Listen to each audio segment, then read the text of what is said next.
সালের 5ই আগস্ট সরকার পরিবর্তনের সাথে সাথে আমাদের দাবি ছিল যমুনা সার কারখানায় পুনরায় চালু করতে হবে, আল-হাজ জুট মিল চালু করতে হবে, এআর জুট মিল চালু করতে হবে।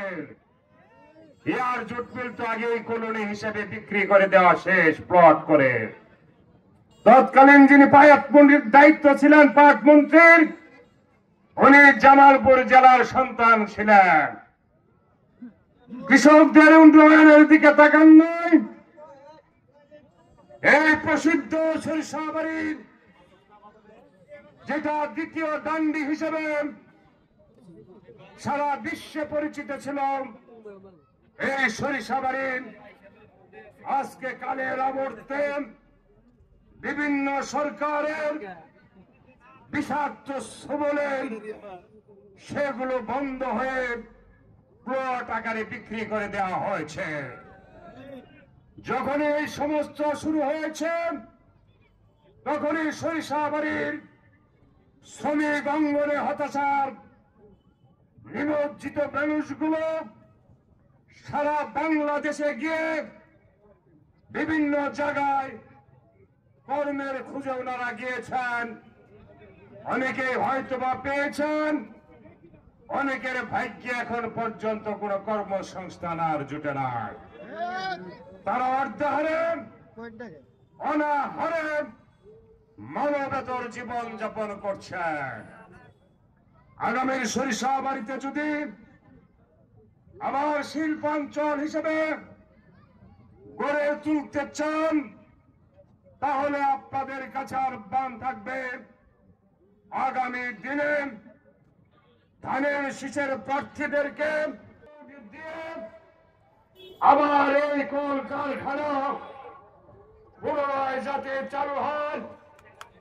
শ্রমিকের ফুটে এই যমুনা সার কারখানার সার শুধু সরিষাবাড়ির কৃষক ভাইদের কাছে পছন্দ নয়, সারা বাংলাদেশের কৃষক ভাইদের কাছে এই সারটি অত্যন্ত গুরুত্বপূর্ণ।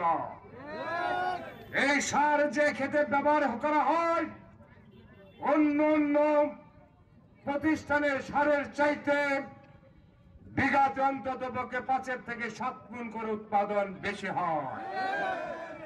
হতাশ হওয়ার কোনো কিছু নেই। আমাদের যমুনা সার কারখানার সিবিএর নেতৃবৃন্দ যারা আছেন আমাদের সাথে পরামর্শ করেছেন।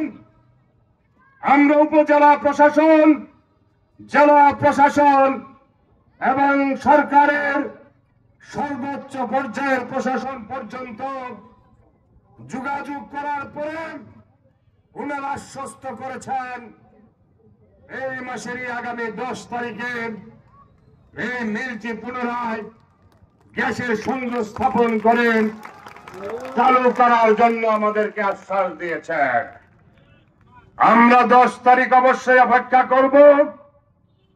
আমরা অধীর আগ্রহে এই সরিষাবাড়িবাসী, কৃষক, শ্রমিক জনতা আমরা তাকিয়ে রয়েছে আবার কখন এই যমুনা সার কারখানার মেশিন গুলো চলবে।